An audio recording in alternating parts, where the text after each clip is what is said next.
നമസ്കാരം, എല്ലാവർക്കും സ്വാഗതം. ഇന്നത്തെ ഡെയിലി ബുള്ളറ്റിനിലേക്ക്.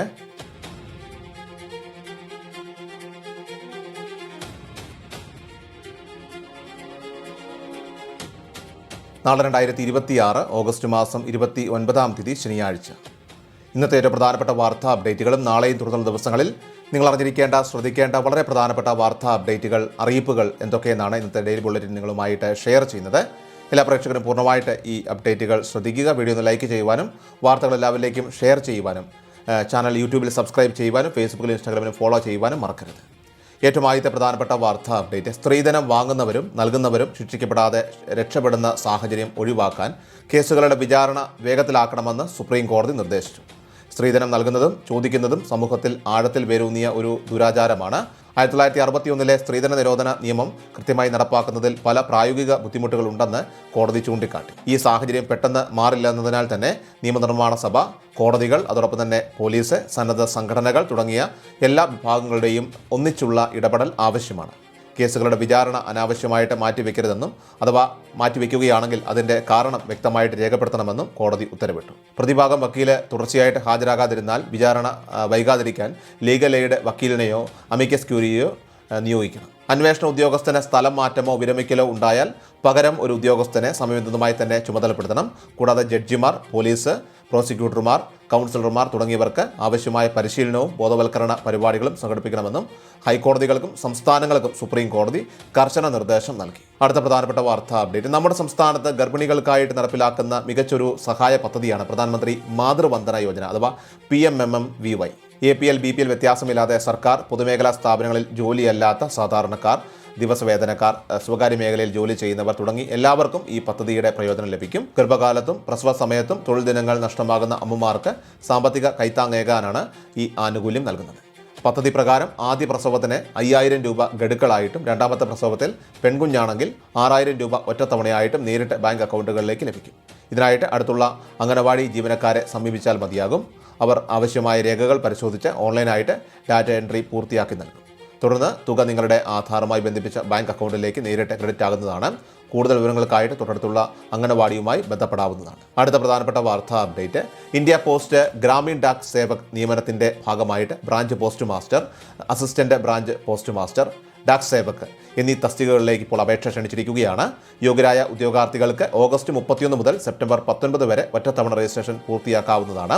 ഓൺലൈൻ അപേക്ഷ സമർപ്പണവും ഫീസ് അടയ്ക്കലും സെപ്റ്റംബർ 2 മുതൽ സെപ്റ്റംബർ 21 വരെ നടക്കുന്നതാണ്. സമർപ്പിച്ച അപേക്ഷയിൽ തെറ്റുകൾ ഉണ്ടെങ്കിൽ തിരുത്തുന്നതിനായിട്ട് സെപ്റ്റംബർ 23, 24 തീയതികളിൽ അവസരമുണ്ടായിരിക്കും. Time related continuity allowance TRCA ഇതിനെ അടിസ്ഥാനമാക്കിയാണ് ശമ്പളം നിശ്ചയിച്ചിരിക്കുന്നത്.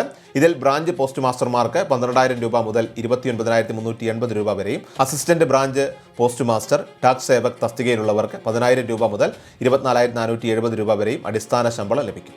കൂടാതെ വ്യവസ്ഥകൾക്ക് വിധേയമായിട്ട് പ്രതിവർഷം 3% വേതന വർധനവും, ക്ഷാമബത്ത, മറ്റ് അലവൻസുകൾ, GDS gratuity, service discharge benefit scheme തുടങ്ങിയ സാമൂഹിക സുരക്ഷാ ആനുകൂല്യങ്ങളും ജീവനക്കാർക്ക് ലഭിക്കുന്നതാണ്. അംഗീകൃത സ്കൂൾ വിദ്യാഭ്യാസ ബോർഡിൽ നിന്ന് ഗണിതവും ഇംഗ്ലീഷും വിഷയങ്ങളായിട്ട് പഠിച്ച് 10ാം ക്ലാസ് അതായത് SSLC ജയിച്ചവർക്ക് ഈ തസ്തികകളിലേക്ക് അപേക്ഷിക്കാം. അപേക്ഷകർ 10ാം ക്ലാസ് വരെയെങ്കിലും പ്രാദേശിക ഭാഷ ഒരു വിഷയമായിട്ട് പഠിച്ചിരിക്കേണ്ടതുണ്ട്. 18 വയസ്സിനും 40 വയസ്സിനും ഇടയിലുള്ളവർക്കാണ് ഇതിലേക്ക് അപേക്ഷിക്കാനായിട്ട് അർഹതയുള്ളത്. വിജ്ഞാപനം ചെയ്ത എല്ലാ തസ്തികകൾക്കും 100 രൂപയാണ് അപേക്ഷാ fees. UPI, net banking, credit അല്ലെങ്കിൽ ഡെബിറ്റ് കാർഡുകൾ വഴി ഫീസ് ഓൺലൈനായിട്ട് അടയ്ക്കാം. ഒരിക്കൽ അടച്ച ഫീസ് യാതൊരു കാരണവശാലും തിരികെ നൽകില്ല.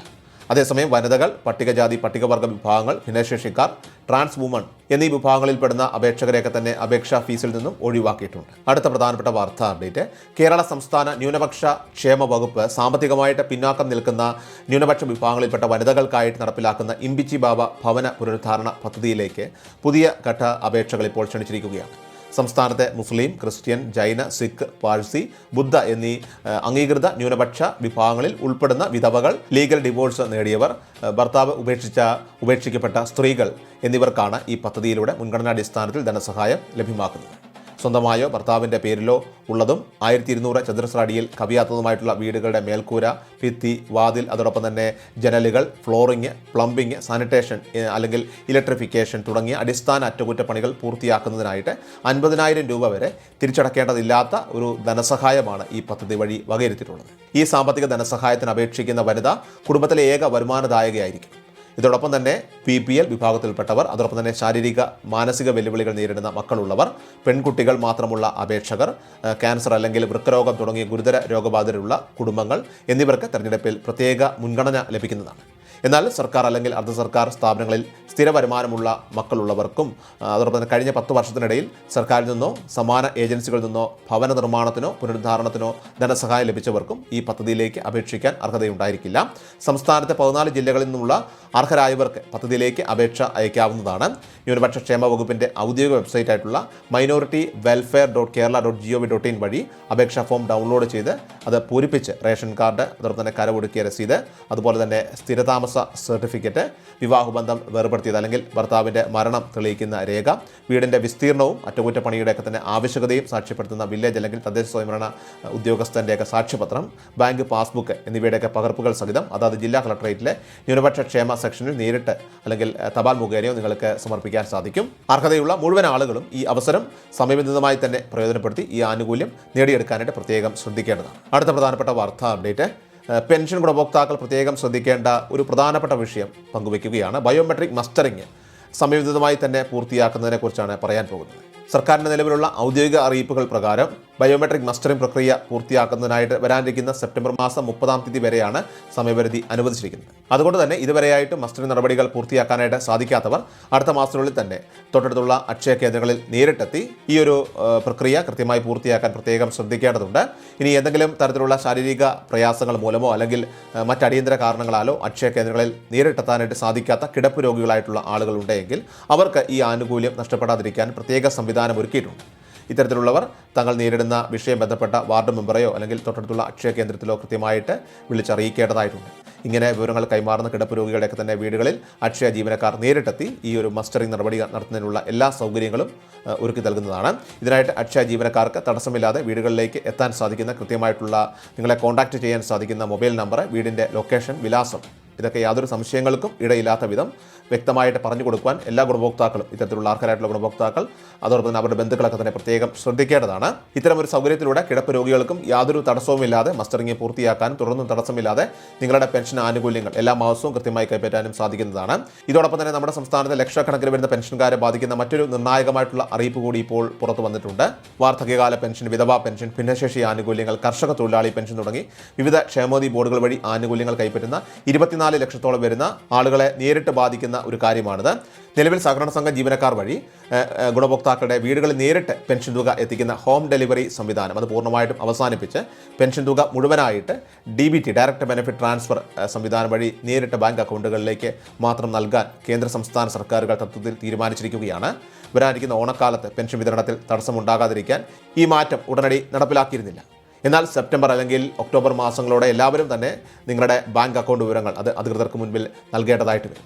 അതിനാൽ തന്നെ ഇതുവരെയായിട്ടും ബാങ്ക് അക്കൗണ്ട് ഇല്ലാത്തവരും അല്ലെങ്കിൽ നിലവിൽ ബാങ്ക് അക്കൗണ്ട് ഉണ്ടായിട്ട് സാമ്പത്തിക ഇടപാടുകൾ നടത്താത്തത് കാരണമൊക്കെ മരവിച്ചു പോയ ഡോർമെൻ്റ് ആയിട്ടുള്ള ബാങ്ക് അക്കൗണ്ടുകളുള്ളവരുമൊക്കെ തന്നെ നിങ്ങളുടെ ആധാർ കാർഡും KYC രേഖകളും നൽകിക്കൊണ്ട് ഉടൻ തന്നെ അടുത്തുള്ള ബാങ്കുകളിലെത്തി അക്കൗണ്ടുകൾ പുനഃസ്ഥാപിച്ച് സജീവമാക്കേണ്ടതാണ്. ഇനി തദ്ദേശ സ്വയംഭരണ സ്ഥാപനങ്ങൾ വഴിയാണോ അതോ പ്രത്യേക ഓൺലൈൻ പോർട്ടൽ മുഖാന്തരമാണോ ഗുണഭോക്താക്കളൊക്കെ തന്നെ അക്കൗണ്ട് വിവരങ്ങളൊക്കെ തന്നെ സമർപ്പിക്കേണ്ടതെന്ന കാര്യത്തിലുള്ള കൃത്യമായ ഔദ്യോഗികമായിട്ടുള്ള മാർഗ്ഗനിർദ്ദേശം ഉടൻ തന്നെ സർക്കാരിൻ്റെ ഭാഗത്ത് നിന്ന് പുറത്തു വരുന്നതായിരിക്കും. എന്നാൽ നിലവിൽ ഇപ്പോൾ ബാങ്ക് അക്കൗണ്ട് വഴി പെൻഷൻ വാങ്ങിക്കൊണ്ടിരിക്കുന്നവർ പുതിയ അക്കൗണ്ടുകളൊന്നും തന്നെ ആരംഭിക്കേണ്ട ആവശ്യമില്ല എന്ന കാര്യം പ്രത്യേകം ഓർമ്മിപ്പിക്കുകയാണ്. ഇടനിലക്കാരുടെയും അതോടൊപ്പം തന്നെ ബാങ്ക് ഏജന്റുമാരുടെയും ഒക്കെ തന്നെ സാന്നിധ്യവും അതുമൂലമുണ്ടാകുന്ന കാലതാമസവും പൂർണ്ണമായിട്ട് ഒഴിവാക്കി സർക്കാർ അനുവദിക്കുന്ന ആനുകൂല്യ തുക അതേ ദിവസം തന്നെ ഗുണഭോക്താവിൻ്റെ അക്കൗണ്ടിൽ സുതാര്യമായിട്ട് എത്തിച്ചേരുമെന്നതാണ് ഈ പുതിയ രീതിയുടെ ഏറ്റവും വലിയ പ്രത്യേകതയും മേന്മയും. അതേസമയം കടുത്ത ശാരീരിക ബുദ്ധിമുട്ടുകളൊക്കെ നേരിടുന്ന കിടപ്പ് രോഗികളെ സംബന്ധിച്ചും അതുപോലെ തന്നെ അത്തരത്തിലുള്ള ആളുകൾക്കൊക്കെ തന്നെ സ്വയം ബാങ്കിൽ പോകാൻ സാധിക്കാത്ത അവശരായിട്ടോ വയോധികരൊക്കെ ഉണ്ടെങ്കിൽ അവർക്ക് അതോടൊപ്പം തന്നെ തീവ്ര ഭിന്നശേഷിക്കാർ ഇവരുടെയൊക്കെ കാര്യത്തിൽ പ്രത്യേക പരിഗണന നൽകാനായിട്ട് സർക്കാർ ആലോചിക്കുന്നുണ്ട്. ഇവർക്ക് ബാങ്ക് അക്കൗണ്ട് ലഭിക്കാനായിട്ട് തടസ്സമുണ്ടെങ്കിൽ പോലും വീടുകളിൽ നേരിട്ടെത്തിക്കുന്ന ആ പഴയ രീതി തന്നെ വീണ്ടും തുടരുമെന്ന കാര്യം കൂടി സർക്കാർ ഇവിടെ ഉറപ്പു നൽകുന്നു. ഏറ്റവും അവസാനമായിട്ട് സംസ്ഥാനത്തെ സ്വർണ്ണവില പരിശോധിച്ചാൽ സംസ്ഥാനത്ത് സ്വർണ്ണവിലയിൽ വൻ ഇടിവ് തുടരുകയാണ്. വ്യാഴാഴ്ച ഉണ്ടായ ഇരട്ട ഇടിവിന് പിന്നാലെ വെള്ളിയാഴ്ചയിൽ ഓഗസ്റ്റ് 28-ാം തീയതി സ്വർണ്ണ നിരക്കുകൾ താഴേക്ക് പോയി.